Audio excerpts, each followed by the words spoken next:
with any luck, I'm pressing that button and I'm pressing that button and doing that, and hopefully we can say good morning, Colin Lane, and good morning, David Hobson. Good morning, Robert and Neil. How you doing? Good morning. Oh, excellent.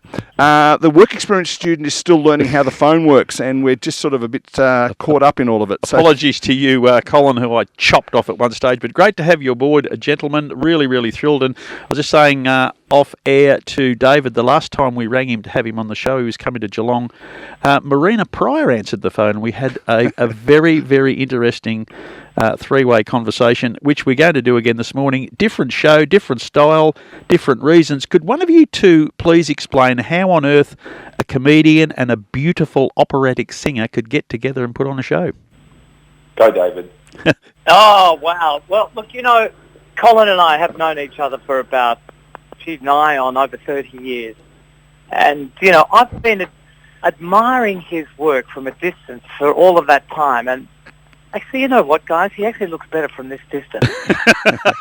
And now you know why we do radio. Exactly.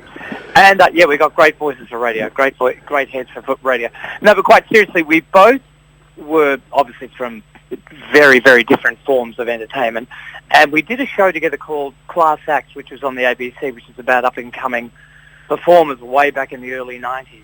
And that was my first glimpse of Colin, who was then in this comic trio called Found Objects, and I just thought they were hilarious. And then, coincidentally, we have been part of a sporting group for the last 25, 30 years as well, and other social groups as well. We play footy, we do frisbee, we're part of movie clubs and a whole raft of things. But it would have been about 10 years ago, maybe less than that, there was an opening on a ship which was doing this opera cruise where a comedian had dropped out, and they wanted this guy to come on board. And Guy Noble, who is the well-known conductor and broadcaster, said, look, I know that you and Colin have been talking about maybe doing something. Why doesn't Colin come on board this ship and you do 20 or 30 minutes? So that's really how it started. So, we were able to use a full orchestra. This was Colin's introduction to opera.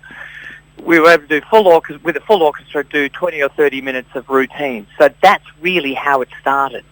So it started out of friendship and just kind of, maybe, I've always been a comic fan. Colin's got a fantastic set of pipes. So it was born out of friendship more than anything. We do have a song by the two of you, and I without any disrespect whatsoever, Colin, I didn't expect you to have a voice as good as you've got.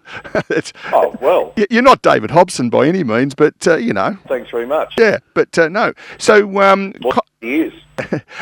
Colin, you've obviously been known for your work in comedy, and a lot of that with the Lano and Woodley activity.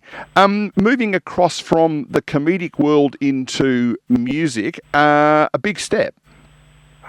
Well, yes, absolutely, and it's a very different set of disciplines as well, and that's what we talk about in the show, and that's what I've experienced off stage as well. Is that during the day, David warms up with a light salad and lots of rest and lots of water and lots of hydration, whereas because I'm from comedy, I just have a few cigarettes and some beers before the show. So it's a completely different kind of warm up, but I think that's when we did start talking about the show. David said, look, if you are going to sing, let's do it properly. Let's not do your singing comically. Let's sing properly. Let's do the best possible job we can do with the songs that we're singing. And I think that's what a lot of people come along to see the show, and they just go, oh, wow. It's not Colin just doing stand-up. It's, David and Colin doing probably a dozen songs over the 2 hours. So it's great for the audience, but I'm also having a lovely time as well, doing something completely different to what I normally do. So is it a sort of a funny opera? Do you put a little bit of your humour in to complement David's voice, but you're able to... David's teaching me about opera, about the discipline, about the bowing, about the flowers, about the Yep. nights and closing nights and the egos, and how all the operas seem to end with the soprano dying in the arms of the tenor. So take me through a crash course in opera, and And you're teaching him about dealing with hecklers and the like. I tell him about dealing with two blokes on a Saturday morning, how they can't get their IT working. That's right. No, well, in fact, of course, when we said that we had a first-class comedian and one of Australia's finest singers on, they assumed it was Rob and I. They didn't realise it was the rest of you as well.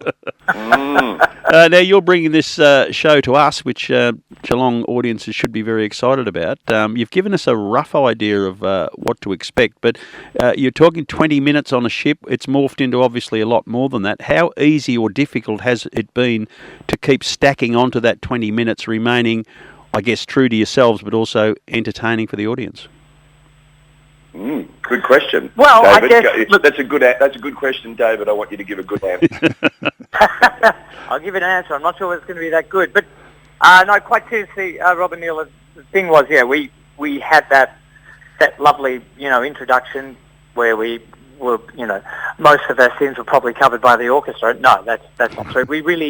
What I've enjoyed is the creative process of creating a 2-act show. Yeah, that's been for me one of the joys of it. That kind of creativity where, as Colin said, you spend hours and hours of not with little outcome. Talking a lot of cup of tea, a lot of empty, a lot of empty heads, getting a lot of empty thoughts. But that's the part of creativity is.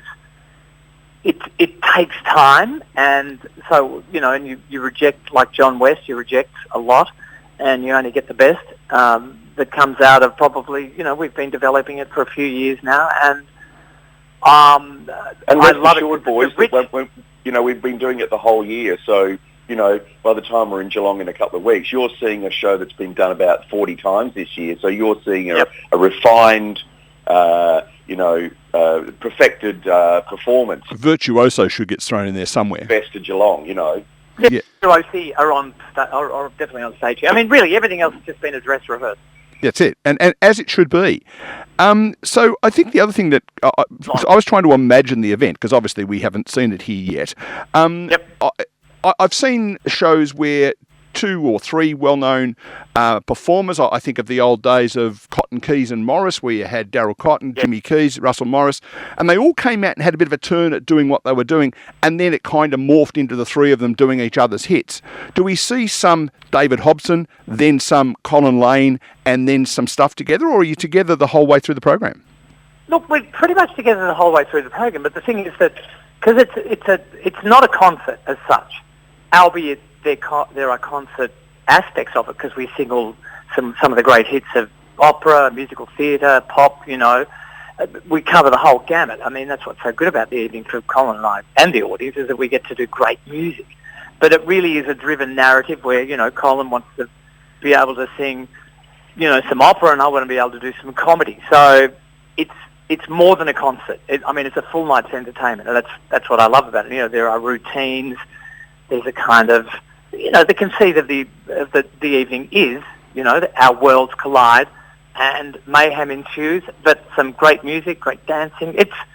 I hate to use the word old-fashioned. It's not old-fashioned, but it is in the sense that it's a buddy show. You know what I mean? It's about 2 blokes, like you're talking, 2 blokes on stage creating fantastic entertainment.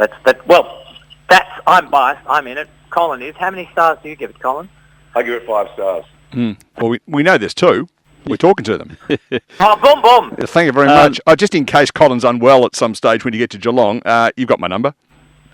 Colin, you can open up a little mystery box for me, re comedians to stand up and do those shows, and I guess they're well rehearsed, well organised in your head, but you've struck me as the sort of person who's very impromptu, spur of the momentish at times. Is there room in this show for you to be silly you, or is everything really scripted to the second? Oh no, I can't resist, making comments about, audience members that are on their phones, or audience members that have come in late, I don't go too hard on them. It's all in good fun, but I think that's what is really interesting, and I can see the fear in David's eyes sometimes when I go off script, and as David has said in previous kind of interviews, you don't. The word that springs to mind when you see opera is not spontaneity. You don't.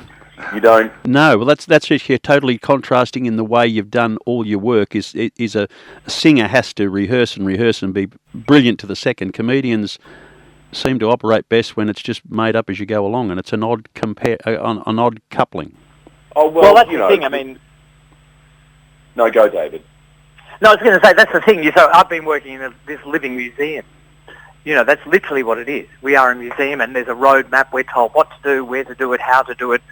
What time to do it, in what tempo, everything's written out. Whereas as in comedy, as Colin said, and that's what I find so liberating about doing this, so much from Colin, is he'll just go off script and I can follow suit, which I've absolutely loved. And that's the good thing about this show as well. Although it is scripted to a degree, we have that room to go and be crazy. There was a lady whose name eludes me completely, but her biggest claim to fame was she was the second wife of Dave Sullivan in the Sullivans many, many, many years ago. I saw her interviewed by Parkinson one day, and she was doing a show, a two-person show, similar kind of concept to what you guys are doing. Her sidekick was Spike Milligan.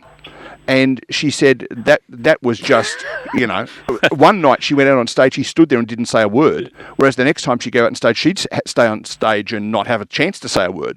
And I guess, that's the spontaneity thing at its best, isn't it? Yep. And that's the thing about live theatre as well. I mean, it's not like you're sitting at home, as Colin said many times, sitting at home, you're not going to die wondering why you stayed at home watching Netflix. When you can go out, see live theatre, you never know what's going to happen. You're actually interacting. You create the atmosphere as well as the performers up there. So that's what's so great about doing these kind of shows. You never know what's going to happen, and you the audience, help create the vibe of the evening. And that's, in this particular show, that's particularly evident. Agree, Cole? Sorry, I didn't really hear what you were saying because I lost. Yeah, well, you never listened. Yeah, and someone's making 2-minute noodles in a microwave. We heard that too, by the way.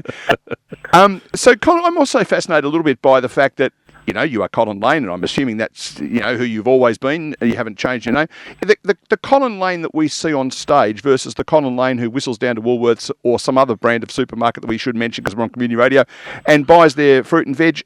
Do you need to sort of switch on, switch off a bit? And do people expect you to be always switched on? Well, that's a very good question. Look, it's. It really depends. I think that on stage, I'm pretty similar to the person I am off stage. I'm just a bit kind of heightened and a bit more kind of, it's just my natural kind of show off, I guess, personality on stage. And I think that, that's, getting a little bit serious for a moment. I think that when you are a performer and you are off stage and you see somebody down in Woolies or Aldi or Coles or IGA. Well done. Yeah, thank you. Good work. Food works. Richie's or you've got to be nice. You've got to be nice. You've got to be charming Leo. Because why you're. And this is a discussion about fame and personalities. You've got to be charming and nice and kind of. You can't just be in a grumpy mood and not kind of engaged because those people really like you and they're only fortunately people come up and say hi, we really like what you're doing. They're not going to come up and say, oh, you're an idiot, I've got no idea why you're so successful. So basically my answer is I'm not, my kids probably wouldn't think that I'm that hilarious at home, but people like me in the street and they say hi and sometimes you only have to do very little for them to actually just, have a nice little moment. So, a photo, an autograph, that kind of thing. And, I'm a really nice guy, Pete. I'm a very, very nice guy. Whereas David off stage, he's an arsehole. Oh dear. Yes, well, there's a comedian who I suspect you've probably worked with along the way, Colin, who we won't name, who I ran into at that museum just near Westgate, whatever it's called. It's not, I can't remember. Yeah, Science Works. And there was a thing there that people had queued up for about 30 minutes to have a go at, and he walked up to me and said, we've got to be somewhere. I've got to be at a rehearsal. Could I please go first with my child? And I said, no, you can get in the queue with the rest of them. And he did the, don't you know who I am? And I said, no, I don't. Knowing full well who he was. And he got most annoyed and told me that I could. And it was the complete opposite how you described your interaction with the public, Colin. Well, David did tell me about that. I'll just keep putting them up there for you so you can keep hitting them through the covers if you like. But he was drinking a lot. Yeah, it's usually the get out clause, isn't it? Yeah, that's right. Yeah, if you were drunk, you can get away with anything. Yeah, medication. I've been very tired. Want to spend more time with the family. I'm going to change tack a little bit. David, we know you, Carols by Candlelight is a way that you get to many people you wouldn't normally get to, and I know now that Carols isn't what it used to be, but I still sit up and wait to listen to you sing one of those magnificent songs towards the end of the program. But Colin, I have a secret favourite little television show called QI, and I love seeing the best of British comedy, and I've seen you pop up there a couple of times, and I remember thinking, how did he get there? So how do you get onto a little show called QI, which I think is just ravingly funny? Well, very fortunately, Frank and I went to Edinburgh in 94, 95. We did quite well. We met Alan Davies. I've become, we won a very major comedy award in Edinburgh in 1994. And so I became friends with Alan Davies and have been very friendly with him over the years. And whenever he comes to Australia and stays at my house, I always put the award next to his bed. I mean, he's probably doing a bit better than I will ever do. But they did a live tour probably 15, 20 years ago. They came out to Australia and they did theatres with Stephen Fry and Alan and Australian guests. And because Alan was a friend of mine, he said, to the producers, Colin could be good on this. And so I did a few live shows. And then they said, come to London and, do an episode or two, which was tremendous. I stay with Alan Davies and, although, Mick Jagger used to say to me, never name drop. I stay with him and that show's just terrific. And I think even in my later years, there's always an opportunity to learn things about showbiz, and I've learnt a lot about doing that show. And sometimes I sit there and I haven't said anything for about 10 or 15 minutes, and then I look across at Bill Bailey or Jimmy Carr, and I just go, well, they haven't said anything for about 10 minutes, so I'm doing fine. You're doing fine. We're talking about preparation and script. I get the impression there's a little bit of it in that, but it is clearly an opportunity for comedians to be their very best, quick-witted, sharp. Is that really the way it runs? It's you can prepare if you want, or you don't have to prepare if you don't want. And I think that's what's great about that show, is that it's so beautifully produced and so beautifully put together that they make you feel absolutely comfortable as soon as you walk in the door. And they say, look, it's just a dinner party and we're just going to crap on for a couple of hours. That's what we're going to do. That's what it looks like, and I think that's why it's so entertaining for me, because it's raw, it's real, it's very natural, and I love it. Absolutely. And it's one of the most highly sought after tickets for live audiences to go and see that show. And the British just do TV so well. And, instead of Australia where they might get, like 70, 80 people in an audience, they get like 600 people into an audience. So the laughter and the response from the audience is so warm and vital that you're just you're in very good hands. And because they edit it, they take all the shit bits out. So once you see it on the TV, it's high quality. They're not going to put in stuff that makes you look like an idiot. They're going to put in the stuff that makes you look good. So it's a great show. And if anybody's listening from QI, I'd like to do it again for a few years. So can you please get me back? We get the program every week and we edit out the crap, and we just publish it. And there's a 2-minute podcast available that generally features the weather if you ever wanted to have a crack at that. And of course, those people you mentioned, Bill Bailey, Jimmy Carr, Alan Davies, some of the great comedic minds of the world, but none of them have been on our program. And you have, so that gives you one up. And of course, you have my phone number. If any of them are looking to get on the program, we'd be loving to speak to any of them. I love this stuff. It's just magnificent. Sort something out for you. Thank you. Now, David, we've kind of ignored you for a little bit, so we should get back to you. Some of the songs that people can expect to hear you singing on this event, which we're going to promote in a moment. What sort of things can they expect? Oh, look, they can expect us taking the eyes out of all the great opera hits. You know, things that they probably have heard on all the great advertisements and commercials over the years. They said that's the Carlton Draft ad. Oh, here we go. We're going to have to name every beer now, don't I? Yeah, I mean, that's pretty much what people expect when they come to a show like this. But quite seriously, they will hear some great arias. They'll hear some terrific musical theatre as well, a little bit of GNS, a little bit of, more popular stuff. Yes. I was just saying Gilman Sullivan. Yeah, we knew. We were concerned what the other I options appreciate were. that. Neil and I, of course, would know, but a lot of our audience may not. So thank you for that, Colin. No Yeah, worries. thanks, Colin. I mean, Colin thinks it's GST anyways. And tonic. Sings another 10% on the end and calls it GST. Yeah. And, look, there's fantastic. What I also love is we've done, some proper routines as well. There'll be a bit of dancing. And there'll be some, I'm not going to give too much away, but there are a few little surprises as well that really will delight us. They have us. Well, I know that there's an adaptation of a song from a movie that you do, which we're going to hear shortly, about being like you. People will get a full gamut by the sound of it. Now, there are some shows coming up, and we have an audience all over the place, so we should run through the others. Friday the 16th of August, you are at the East Bank Riverlinks in Shepparton. The big one, of course, Saturday the 17th of August at the Playhouse Geelong Performing Arts. Then you're off to Tassie to the Theatre Royal and Launceston Country Club on the 6th and 7th of September, and then the Burnie Arts Centre on Sunday the 8th. So if you want to know about tickets and all that kind of stuff, there's a couple of little clips on the YouTube as well. You can go to the cleverly named website. I bet you can't guess what the website is, Rob. Who gets first gig, though? David Hobson and ColinLane.com. Right. Must have taken a while to come up with that domain name. Was that a little toss that you had to do to get first billing, David?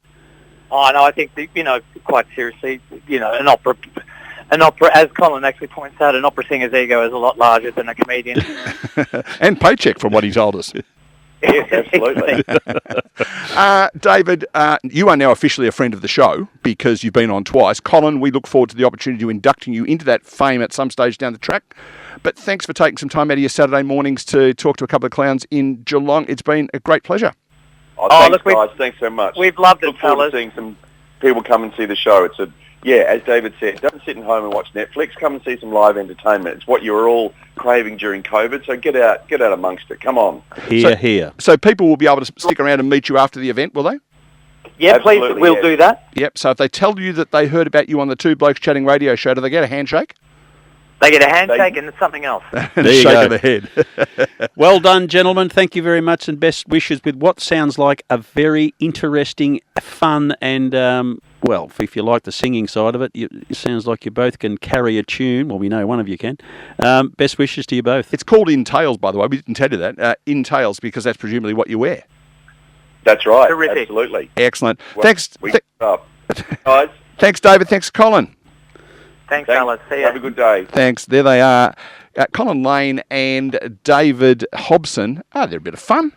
Bit of fun. I still can't figure out how it's going to work, but I suppose if Colin can actually sing relatively well, that would help it. But comedy and opera, you don't normally see them coming together, but let's wait and see what happens. Well, I'm here. about to play this song, and listen to the words as well, because you'll recognise the tune, but they've played with the words a little bit. Ah. It is a song called I Want to Be Like You by David Hobson and Colin Lane. Here we go.